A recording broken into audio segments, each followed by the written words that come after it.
gonna tell you what, you ought to be in a room with 100 kindergartners on the first day of school. You tell them to line up, it's like trying to put marbles on a hill and put them in a line. They don't know what to do. It's like you kick a handhill. They're just walking around looking at you. And those kids will tell you anything. I bet I hear 100 times a day, my daddy's a lot taller than you. Another day, I was trying to be nice, and I bent down to this little boy and I said, "You're super scared of heights." He said, "Well, your breath stinks." And just the other day, this is pretty bad. The little girl, she'd been absent for about a week, and I was so proud to see her. And I said, come here.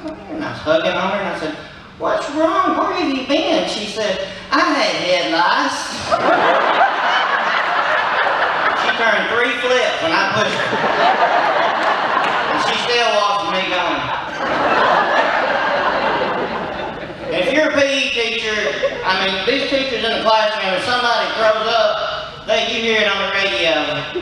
"Janitor to room 305, please. We got a kid get sick." If I call and say, "Kid got sick in the gym, they said the bucket's in the closet." Another day we were playing with a parachute, and I have never seen a kid this high could come out, so much could come out of them that I had to clean up. And when I clean it up, you got 20 kids coming up, "What's that? Did she eat ravioli for lunch?" So I told them, "No, we're just gonna make that a game. We're gonna play guess what you had for lunch." And it's gotten so bad, I say, "Are you sick?" If they say no, I'm gonna say, "Here's the bringer. Clean it up." And in the gym, if they ever smell bleach, they come running in, "Who Pugh? Who Pugh? Which one of y'all Pugh?" When I started working at Delmont High School, I've been there 22 years now. There was a man, a lot of you probably know him, Mr. Steve Pettis, and I was scared to death of him. He was my math teacher in high school, and he was my assistant principal. And I was terrified of him when he come in the gym. And he was going to, no lie, I had 101 kindergartners by myself. And he told me, he said, "I'm going to come observe you on such and such day." So I tell all of them, please be good. Mr. Pettis coming in, you know, I want you to be good. We sit them down, get them sit down, and there's always one in the bunch with a smile. And I'm up there doing my lesson, and he goes, well, of course, 25 others start going. Well, I'm up there just about to die because all of this is going on. But there's always a kid like Michael in the class. When I was in 2nd grade, I was in Miss Willdane Bridgette's class at Clemens High School. And Miss Bridgette was one of those teachers you'll never forget. And there was this boy in my class, and I don't want to say his name, but it's Billy Adcock. And he always got me in trouble. We were on the playground one day, and Miss Bridgette would tell us, "Go to the bathroom before you go outside. Go to the bathroom before you go outside." Well, I was busy talking. Can you imagine that? So I didn't go to the bathroom. Well, we're out on the bathroom, on the playground, I'm dying. I got to go to the bathroom. I'm about to die, but I'm not going to ask her because I was scared to her too. Billy said, "If you go just a little bit, you won't have to go no more."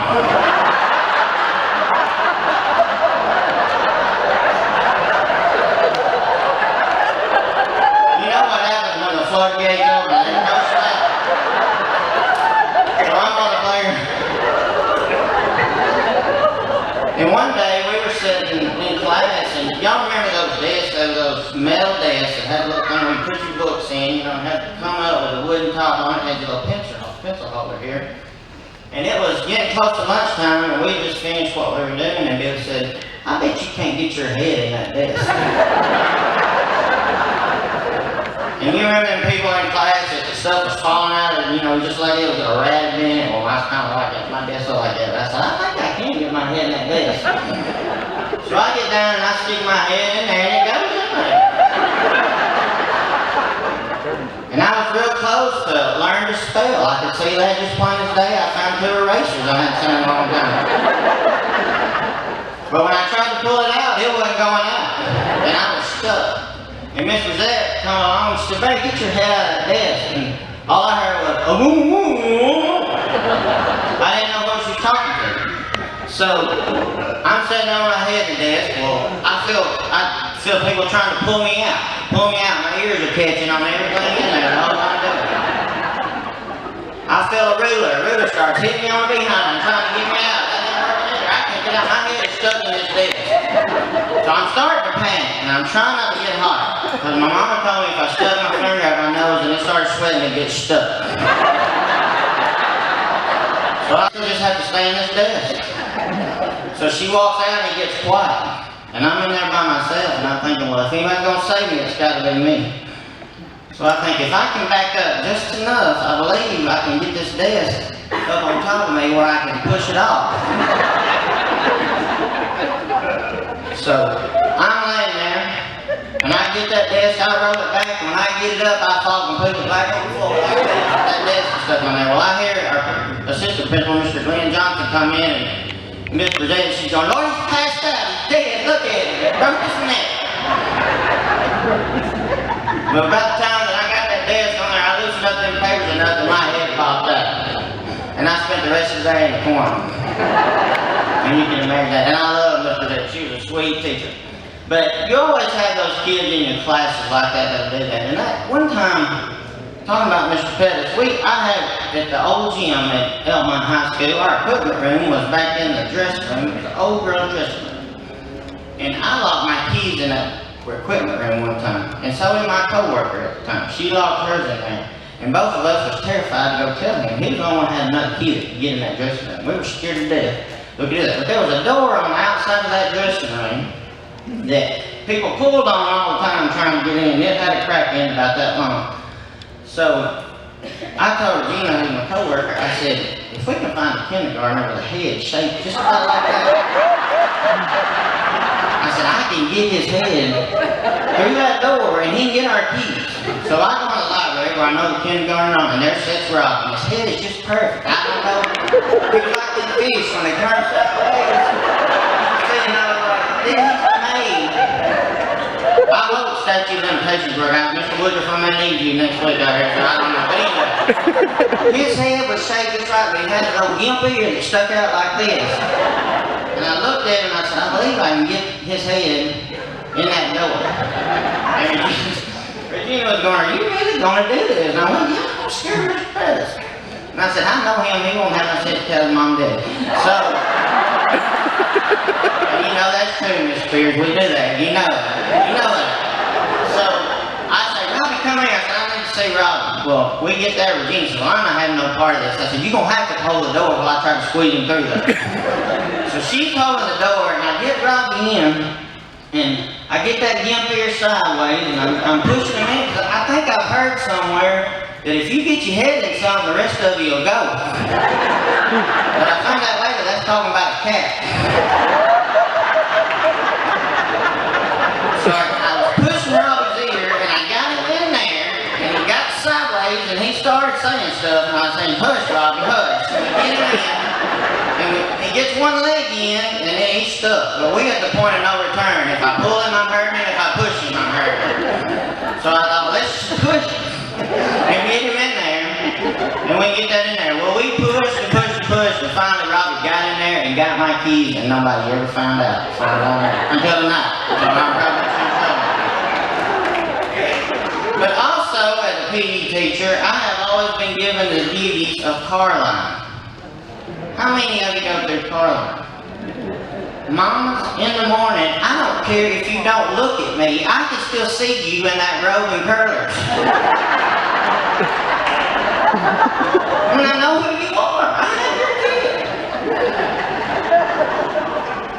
And one time, this is funny, the Methodist preacher's wife, I saw her pulling up the driveway there, and we knew she picked up cans, she always picked up cans, but she rolled around and let her little boy out, and a Bud Light can rolled out. And I was just like, oh my goodness.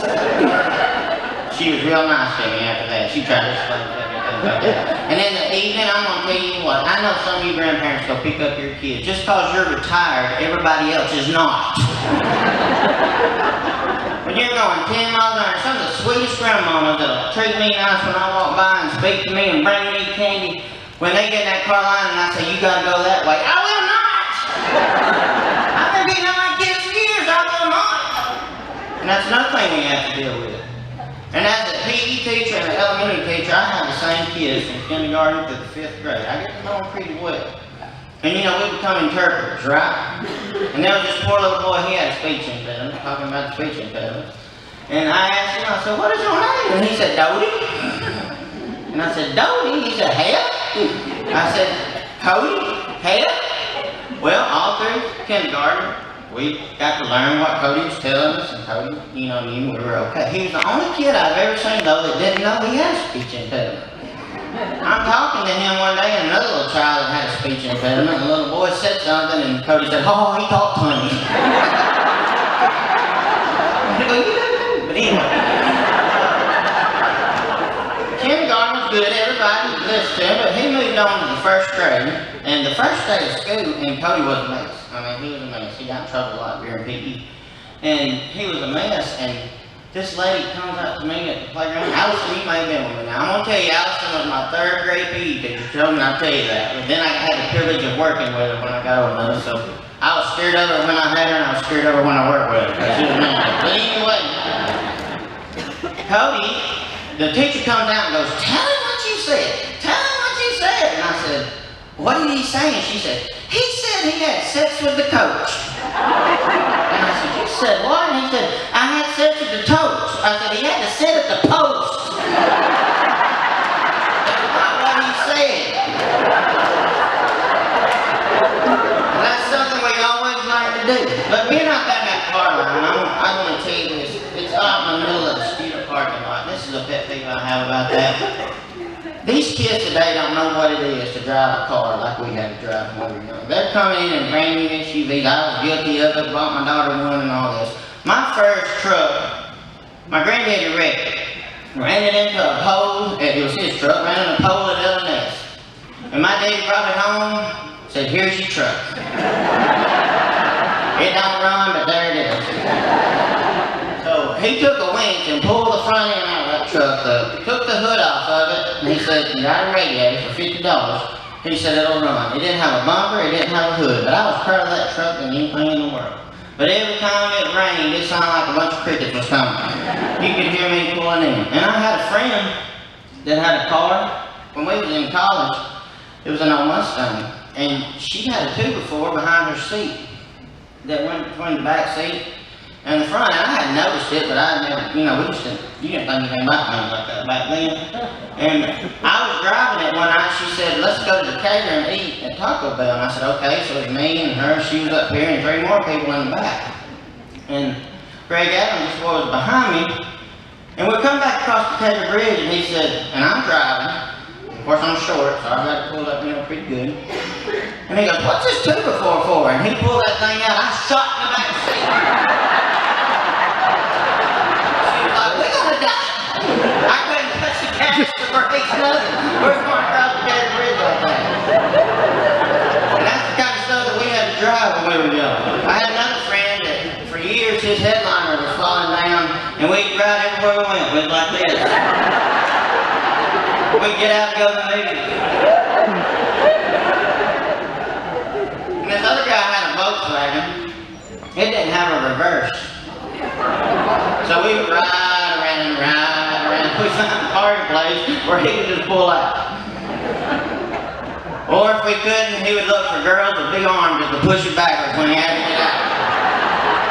And that's what happened. And they just don't know these days about what you have to have and what you have to work on.